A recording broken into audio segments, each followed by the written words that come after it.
October 7, 1885, in Denmark's capital city, Copenhagen. He was the second of three children in a prosperous upper-class family.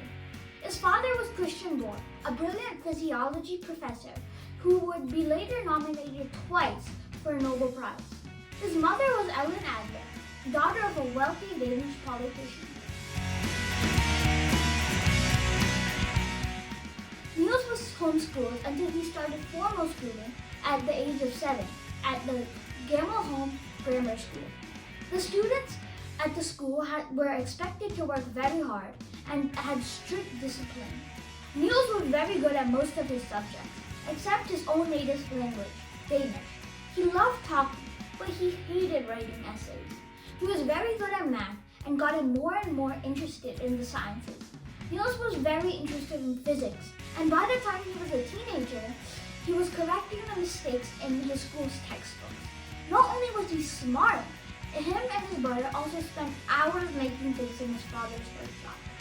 His father saw Niels had the potential to become an outstanding scientist, but he encouraged Niels not only in studies, but also in sports and culture. Niels played soccer and became a goalkeeper. In 1903, 17-year-old Niels graduated from high school. Later that year, he began his studies at the University of Copenhagen. He studied astronomy, chemistry, mathematics, and majored in physics. In February 1905, while he was working towards his goal to finish his degree, the Royal Danish Academy of Sciences announced a gold medal would be awarded for the best research paper on methods for measuring the surface tension of liquids. This prize was intended for experienced scientists, not undergraduates. Niels knew about his strengths in physics, and he was ambitious. He decided he would enter the competition. His father, who was a professor, allowed Niels to use his physiology lab to do experiments. For months, Niels worked alone day and night, making his equipment and using it to form water jets and make measurements. Niels did extensive research and submitted his paper at the end of October 1906. He won the gold medal. It was a remarkable achievement for only an undergraduate. Niels Bohr graduated from college in 1907. In the years 1907 to 1911, Bohr completed his MS and PhD degrees in physics.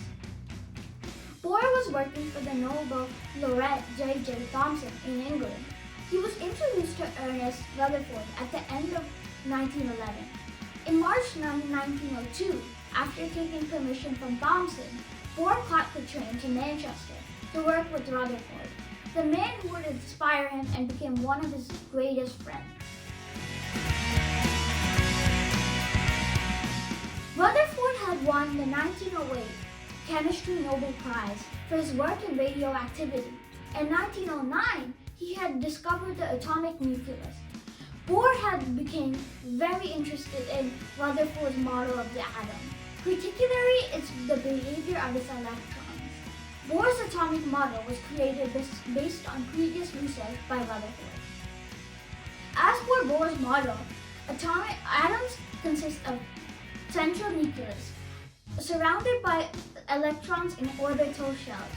The nucleus consists of protons and neutrons that are held together by nuclear forces. It is also known as a hydrogen atom model or the Rutherford-Bohr atomic model theory. Bohr received the Nobel Prize in 1922 for his theory. Niels Bohr died, aged 77, in his home in Copenhagen on November 18, 1962. Some more interesting facts.